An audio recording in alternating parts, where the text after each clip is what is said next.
22 minutos. Ahora el plato fuerte del Sol de los Sábados. Con nosotros en cabina, Melanio Paredes, miembro del Comité Central del Partido de la Liberación Dominicana, ex ministro de Educación y, bueno, un gran dirigente del PLD. Bienvenido, Melanio. Gracias por esta oportunidad. Primero saludarlo a este excelente equipo de jóvenes comunicadores y amigos. Ernesto, Pedro Manuel, Milicén, Orlando, Julio Alberto. Son muchos, Julio, hay que decirle siempre el segundo. Y Susi. Gracias por esta oportunidad de compartir con los amigos oyentes en un sábado lluvioso y tranquilo. Así es. Bueno, es natural, Melanio. Está en boga la coyuntura interna en el Partido de la Liberación Dominicana. ¿Cuál es tu proyección de cara a la elección de un candidato presidencial en el PLD para las elecciones del 2020? En el día de ayer la prensa recogió una encuesta, creo que Julio Alberto aquí la mencionó, y naturalmente cuando uno ve una fortaleza que reflejan las encuestas del presidente Danilo Medina, hay sectores que comienzan a hacer cálculos. Eso fue en el 2016. Entonces, yo desde ayer quiero compartir con ustedes lo que dije al respecto, de manera que podamos curarnos en salud en el Partido de la Liberación Dominicana. Oye, en términos, curarnos la vacuna. Yo dije ayer, fortalecen las encuestas de Danilo Medina y su gobierno, tributa bien a relegitimar al PLD en el poder. Quienes hacen otros cálculos están ilusoriamente equivocados. Ay, Julio. Y cuando digo eso, va para los que quieren adelantar una campaña electoral, como son los sectores alrededor del presidente Leonel Fernández. ¿Que la quieren adelantar? Sí, que quieren, están promoviendo la creación de grupos. Domínguez Brito anunció que va a ser candidato. Sueñan con un proyecto reeleccionista. No, y Domínguez Brito y Andrés Navarro también. Ya han hecho anuncios a 3 años de las elecciones, cuando no tenemos todavía reglas claras. Ni ley de partido. Ni ley de partido, ni ley electoral. Por consiguiente, entiendo que en mi partido la clave está en facilitar que el Congreso Nacional pase una buena ley de régimen electoral, una ley de partidos. Pongamos la casa en orden en lo que transcurre el 2018 y pensemos en la competencia electoral para el 2019. Doctor, yo lo escucho a usted, que me encanta escucharlo, y es precisamente por su ecuanimidad. Ahora bien, hay un sector del PLD que en su búsqueda del poder, dice Carlos Amarante Baret, golpea constantemente al gobierno. Como ahora las piedras. Al gobierno del presidente Danilo Medina. Y es el sector del presidente Fernández. Recientemente se hizo una analogía de la extensión del periodo presidencial de Horacio Vázquez y del advenimiento de la dictadura de Trujillo, queriendo hacer un análisis comparativo con el presente. Entonces, eso motivó incluso hasta la respuesta del ministro de Interior y Policía. Entonces, sobre ese aspecto, ¿cuál es su opinión? Antes que Amarante, y al escuchar al presidente el lanzamiento de República Digital en el sector de educación en la segunda semana de diciembre, yo lo dije. El presidente Medina delineó lo que pueden ser sus años finales de la gestión. Habló incluso de por qué esa asistencia prioritaria a los niños y niñas en las escuelas, hablando del problema de las niñas embarazadas de 13 años, que a los 19 han tenido 4 o 5 hijos y no se conocen los padres, y que esto genera una bomba de tiempo en términos de hogares disfuncionales. Eso es Habló del tema transporte, habló de la posibilidad de reinaugurar este año más de 50 hospitales. Entonces yo dije en aquel entonces, y reitero ahora, que Danilo hay que ayudarlo a gobernar. Naturalmente, al mismo tiempo, el entorno del presidente Danilo Medina debe entender que el PLD es su buque insignia y no deben hostigar a aquellos que no son de su grupo.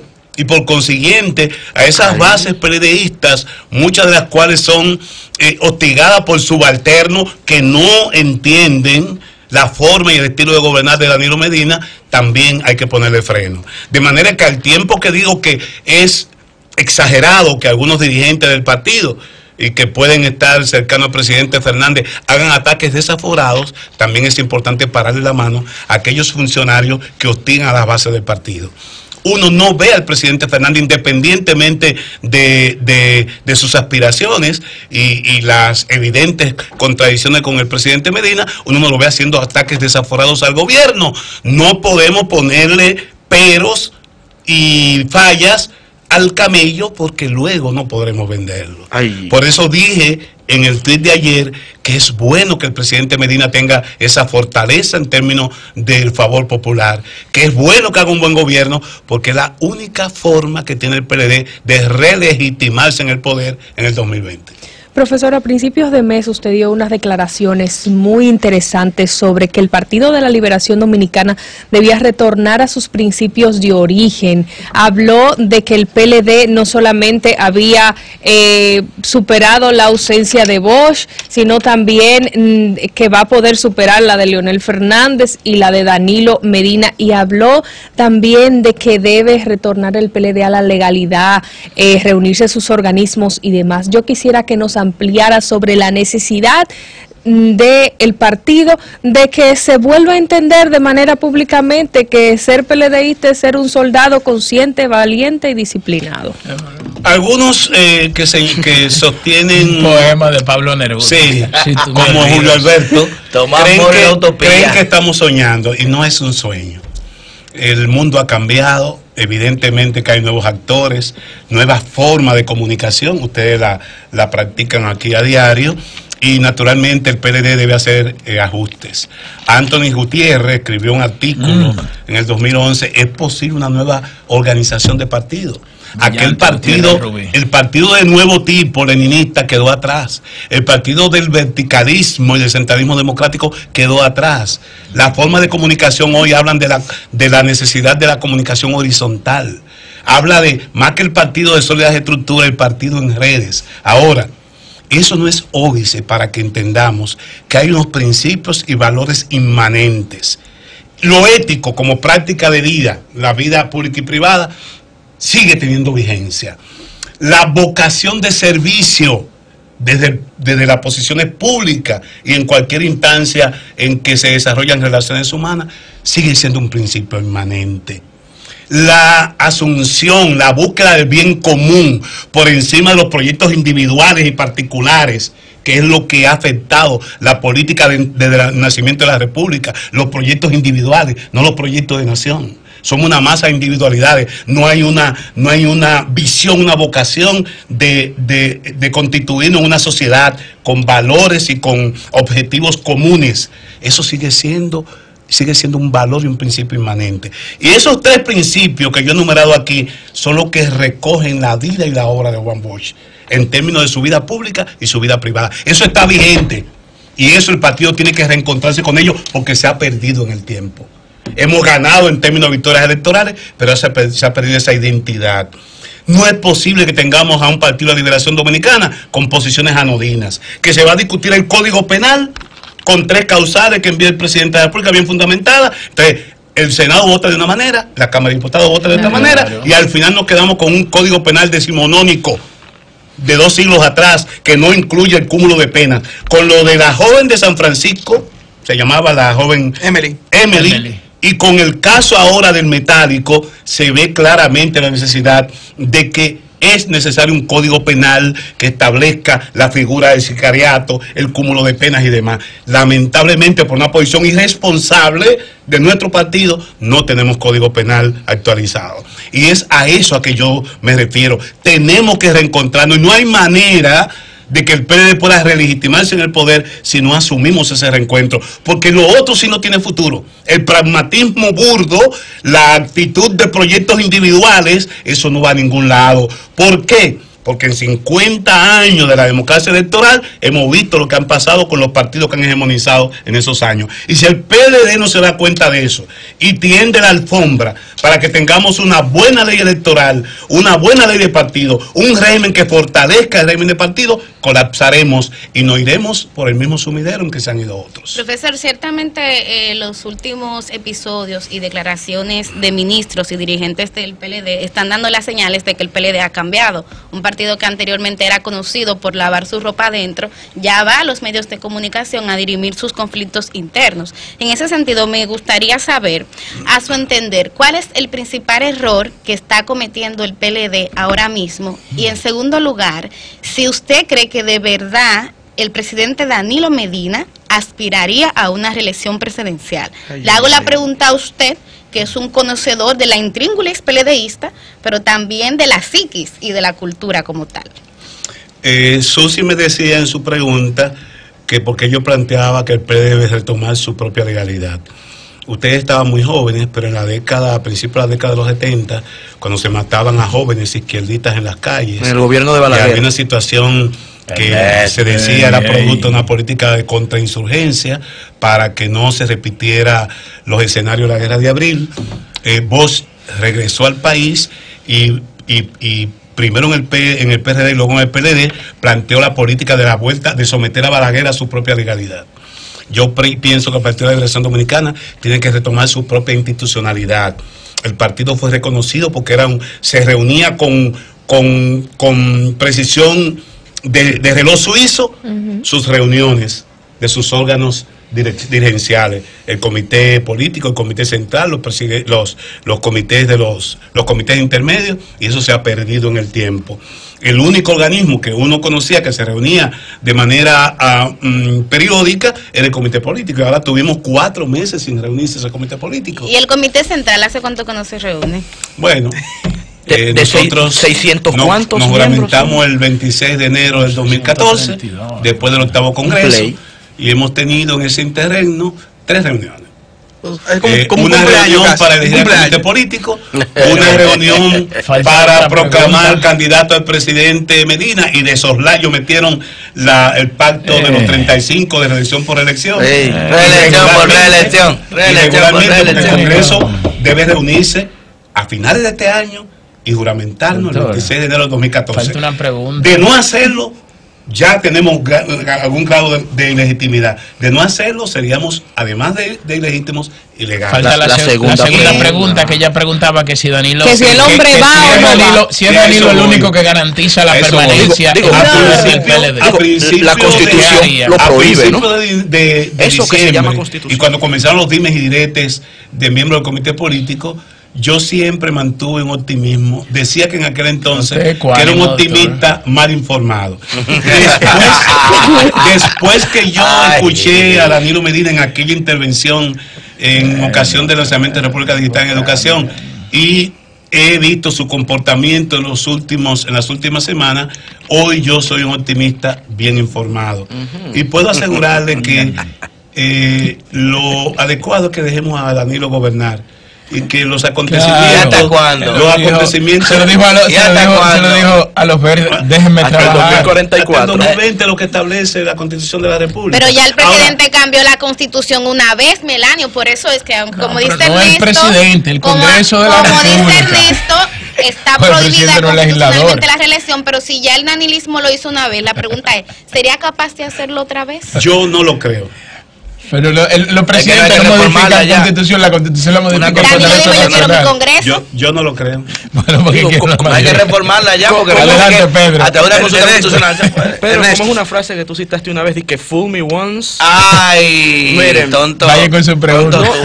No nos gustaría que se fuese el tiempo, que es un tirano cruel, además de otras tiranías, pero sería terrible que el tiempo pasase sin tratar un tema neurálgico en este momento de la vida nacional, que es la crisis que existe entre la ADP y el Ministerio de Educación. Nosotros tuvimos la oportunidad de entrevistar a 2 directores regionales de la ADP en Tiempo de Orientación el miércoles pasado, y nos hablaban de la crisis profunda que existe y de su confrontación, incluso hasta en términos personales. Hablaron, recuerdas cómo hablaron del ministro, hasta peyorativamente, pero también en la noche de ayer nos reunimos con unos emisarios del CODIA que estaban hablando también sobre conflictos con el Ministerio de Educación en la construcción de escuelas.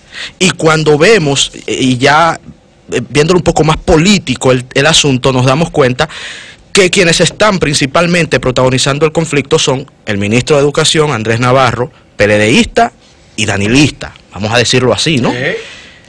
El diputado Camacho, gremialista, PLDista y danilista. Y el presidente del ADP, señor Hidalgo, gremialista, PLDista y danilista. O sea, ya tú sabes. Confluyen todas las crisis de un partido que no pone orden, pero hasta dentro del mismo grupo político al interno del partido. ¿Qué es lo que está pasando verdaderamente en esta crisis? Y la víctima colateral que comentábamos ahorita sobre Lenin Núñez. Sí, escuché tu comentario, Julio. Miren, gracias por la oportunidad en un medio como este de permitir explicitar mi posición respecto al conflicto. Y digo esto porque en ocasión de una entrevista acá a Eduardo Hidalgo y miembros del Comité Ejecutivo Nacional, el buen amigo Oli Matos dijo que yo estaba apoyando la decisión del ministro. Y él tiene razón, pero en parte, como dice Eury, tú tienes razón, pero poca. Sí, y además anoche tuve la oportunidad de intercambiar con el buen amigo Félix Severino en un programa especial que hicieron sobre el conflicto, porque se puso en mi boca lo que yo no dije. El lead de ese trabajo que hacen en esa emisora, en ese medio hermano, era de que yo había dicho que el conflicto tiene un origen político en diatriba entre leonelistas y danielistas. Yo nunca dije eso. La periodista fue ayer en mi oficina y yo hice un esbozo, como le voy a plantear a ustedes aquí, sobre lo que pienso, y a una aseveración que hizo la ex ministra Ibelice Prax, en el sentido de que era una lucha entre danielistas y leonelistas, y yo dije, no, es lamentable porque si fuéramos a ver, son personas que han trabajado alrededor de Danilo Medina, lo que hoy tienen algunas diferencias. O sea, son todos danilistas. Diferencias innecesarias. O sea, nunca planteé el tema en esa dimensión. Miren, ni como gremialista, porque tuve el sombrero de la dirección del gremio en el año 96, 97, ni como hombre de Estado, como ministro, nunca fui partidario de las paralizaciones de docencia. Lo defendí en el gremio desde su congreso quinto en el año 1990 y decía que la mejoría de las condiciones laborales, sociales de los maestros estaban en función de una mejoría de la educación en términos generales, porque hay derechos que chocan. Hay un derecho fundamental a la educación de los niños, niñas que demandan el servicio educativo, y hay unos derechos de los maestros, de los docentes, como trabajadores, claro, como empleados del sistema, huelga, y que tienen derecho, como establece la ley, a una serie de prerrogativas. Ahora, ¿qué ocurre alrededor de este conflicto? Nosotros nos dimos un pacto, y los pactos son para cumplirlo. En abril del 2014, y convocado por el presidente Medina, atención, y estamos haciendo radio, firmamos el Pacto Nacional para la Reforma Educativa 2014-2030. Precisamente este año es el 10º del último Plan Decenal de Educación que se elaboró durante la gestión de Alejandrina Germán. A mí me correspondió dar en el 2008 los primeros pasos, y ahora se cumplen los 10 años. Tenemos que someter ese Plan Decenal de Educación a evaluación. ¿Por qué? Porque el sector educativo, tan complejo y tan básico, el sector donde más invertimos, un sacrificio importante, con una presión tributaria de un 14%, y estamos invirtiendo un 4% por quinto año consecutivo en materia educativa. Entonces, eso no puede estar sujeto ni a encono ni a antagonismos. Por eso el sector educativo ha sido el único capaz de concertar políticas. Plan Decenal de Educación 1992, Plan Estratégico de Educación con Milagros Ortiz 2002, Plan Decenal de Educación 2008, 2018 y Pacto Educativo 2014 al 2030. Entonces yo he dicho, señores, el propio pacto consigna los consensos y establece mecanismos para abordar los disensos, que es lo que ocurre ahora. O sea, fue importante porque hubo importante consenso, pero también hubo disenso. ¿Y cuáles son los mecanismos para los lo establecen sencillamente, y me permito esto. Dice, por ejemplo, el Pacto Educativo en su punto 5.2. Atención a la ADP. Ampliar y fortalecer a partir del año 2014 la política de ingreso a la carrera docente que permita la incorporación al sistema educativo de profesionales de alta calidad exclusivamente a través de concursos de oposición para todas las posiciones docentes, sin excepción alguna. Pero no ternas. Todo nombramiento que no sea producto del concurso será invalidado y deberá ser pero entonces revocado. le da la razón a ADP. Claro. Ahora, ese mismo pacto, dejen que termine, ese mismo pacto consigna en el 5.3.4 crear un espacio permanente de diálogo y seguimiento entre el Ministerio de Educación y el sector docente organizado que permita, en el marco y el espíritu del pacto educativo, la exaltación del valor de la carrera docente y el compromiso recíproco del cumplimiento de estos acuerdos. ¿Es lo que está aconteciendo ahora? No. Y lo viola el ministro y lo viola la ADP. ¿Por qué? ¿Por qué?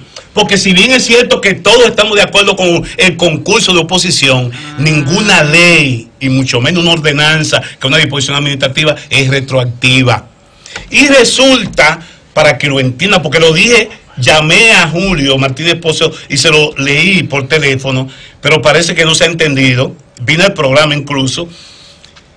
El ministro tuvo un error al elaborar o formular la ordenanza 24.217, y es que a él le dijeron, y él no tiene por qué saberlo, sus asesores dijeron que los directores regionales de distrito no son docentes, y sí son docentes. Claro, y como docentes tienen unos derechos adquiridos. Y si hoy son interinamente, de manera permanente, directores de distritos regionales, tú no lo puedes despacharlo y mandarlo para su casa. Entonces hay que respetar la carrera docente. Por eso la ADP habla de que hay que crear las plazas, hay que habilitar las plazas. No están habilitadas. Y que tampoco las ternas, porque el puntaje da la terna. Que el ministro no es docente. ¿Qué es lo que dice? Ni tiene historia docente. ¿Qué es lo que dice la ley en su artículo 133? Son docentes. El personal directamente envuelto en la labor de aula, los empleados técnicos docentes que realizan labores de planificación, asesoría, y los funcionarios administrativos docentes, que son docentes y por consiguiente están amparados por la ley. ¿Qué es lo que ocurre? Que el director regional comenzó como maestro, pasó a ser técnico, quizás fue técnico de distrito o no, y lo designó el ministro como director regional.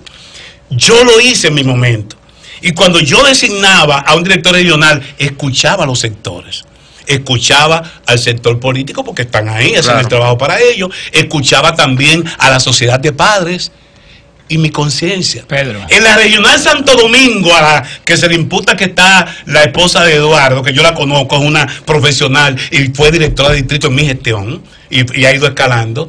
La regional 10 de Santo Domingo, yo no nombré una persona política, ahí yo nombré a Argentina Enríquez, teresiana, directora de Poveda, y hizo un magnífico trabajo en la regional más grande. Fíjense que yo político no actué como un politiquero, y los compañeros del área no estaban muy contentos conmigo, pero abajo en el equipo estaban todos los compañeros con las condiciones profesionales para ocupar los puestos. De eso se trata. El ministro se ha liberado de designar lo que lo faculta la ley, pero al mismo tiempo no ha creado las plazas. Se está convocando un concurso con puestos que están ocupados. Y sobre eso yo tengo una propuesta y la haré en la medida en que me lo permitan ustedes, porque yo creo que es de fácil solución. Solo que hay unos enconos y unos antagonismos innecesarios, y por eso ni es plausible que se haya hecho la paralización, pero tampoco que el señor ministro no se haya sentado a dirimir ese problema que es de reglamentación. Profesor, mire,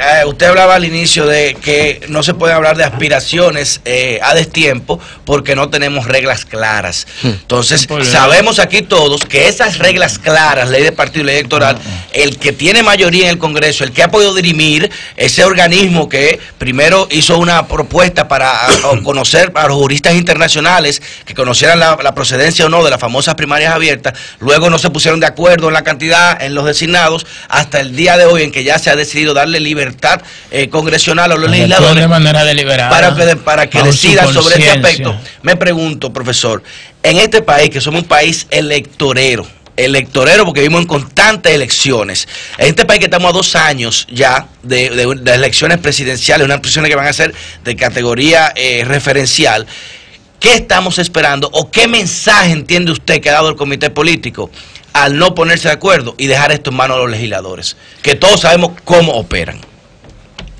Si tú me permites, Pedro Manuel, concluyo lo anterior para que no se quede algo en el aire y pensar que y entonces te paso a responder la pregunta. Llamada. No, espérate. ¿Cómo yo entiendo que se resuelve el problema de la designación de los regionales?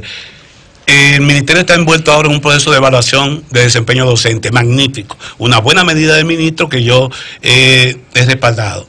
Ahora, hay que someter evaluación a los 18 directores regionales y a los 100 y tantos directores distritales. Los que califiquen para la jubilación, que tienen más de 30 años en servicio y automática, se jubilan. Los que tengan un bajo desempeño docente por la propia condición de interinidad y que el ministro tiene la facultad de sustituir, lo sustituye y crea las plazas y se convoca el concurso para esas plazas vacantes. Pero aquellos que tienen derechos adquiridos se fueron a su casa, se les respetó sus derechos y van a disfrutar de su pensión. Esa es la solución que veo. Si no la quieren hacer en un marco, un diálogo face to face, que convoquen al Consejo del Plan Nacional de Educación, que es un organismo donde te educa, donde está el Consejo Económico y Social, estamos exministros, y ahí le buscamos la solución.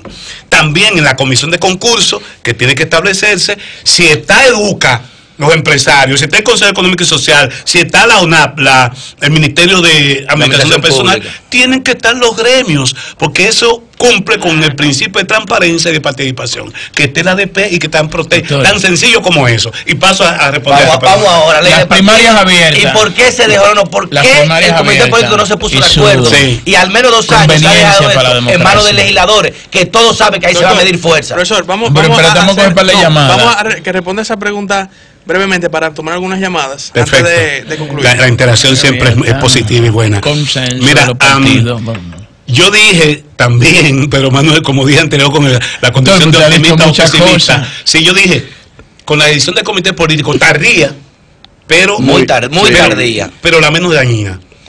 Tiene 2 visiones, una optimista y una pesimista. A ver, informado o desinformado. La pesimista es que finalmente ocurra lo que pasó con el Código Penal. Exacto. Y hay un signo ominoso y para mí de mal augurio. Se sometió el proyecto por el Senado. Y el presidente del Senado habló de que es partidario de que se estructuren 2 comisiones, una del Senado y una de la Cámara de Diputados, eliminando todo el trabajo de la comisión bicameral que había logrado más de un 90% en el consenso del contenido. Entonces, eso es peligroso. ¿Por qué? Porque si el Senado, que todo el mundo sabe que hay una mayoría de quienes están postulando por primarias abiertas, vota por primarias abiertas, y en la Cámara de Diputados, donde no hay 127 diputados para pasar las primarias abiertas, ¿qué pasaría con la ley? Se cae y nos quedamos sin pito y sin flauta, como dice popularmente el público. La visión optimista, que Reinaldo Paredes se ponga por encima de cualquier tipo de condición y objetivo o intereses particulares, vea qué es lo que hay de consenso entre ambas cámaras y se pase la ley electoral y la ley de partido sin el tema de las primarias. Que el tema de las primarias se deje a los estatutos y las interioridades de cada... Buena propuesta. Vamos a tomar algunas llamadas. Comunícate 809-540-1065. 1-809-200-1065 desde el interior sin cargos. 1-833-610-1065 desde los Estados Unidos. Sol 106.5, la más interactiva. 8:51 minutos antes de que Wandy venga a matarnos. Vamos arriba. Buenos días. Sí, buenos días. Adelante, hermano. Adelante, puntual con su pregunta. Correcto. O comentario. ¿Sí? Fue demasiado puntual. Buenos días. Lo asustaron, fue. Bueno, vámonos. Buenos días. ¿Aló? Sí. Sí, un comentario, hermano. Adelante. Brevemente, hermano. Ahorita cuando te referías al tema de que la capital se está llenando de gente, mucha gente que está llegando, ese tipo de cosas. Sí. Prueba de ello es que a la ciudad le han aumentado el diputado. Eso, a la provincia. A la provincia. Tiene que... con eso? La mayoría de las provincias se están quedando prácticamente sin diputados porque todo el mundo está emigrando a la ciudad. Exactamente. Entonces, ¿qué pasa? ¿Qué estamos teniendo que hacer con eso? Mira que nosotros, los ciudadanos que vivimos en los pueblos, que tratamos de hacer que las ciudades y los pueblos crezcan, debemos de quedarnos en los pueblos para que los pueblos se puedan desarrollar. Ahora, si las políticas públicas no permiten que los ciudadanos se queden en las ciudades o se queden en los pueblos porque no hay universidades, no hay fuentes de empleo, siempre la capital se va llena de gente. Eso es correcto. Y ese es el reto, Gracias por tu comentario. Yo quiero hacer una última pregunta al profesor, que ya estamos concluyendo el programa.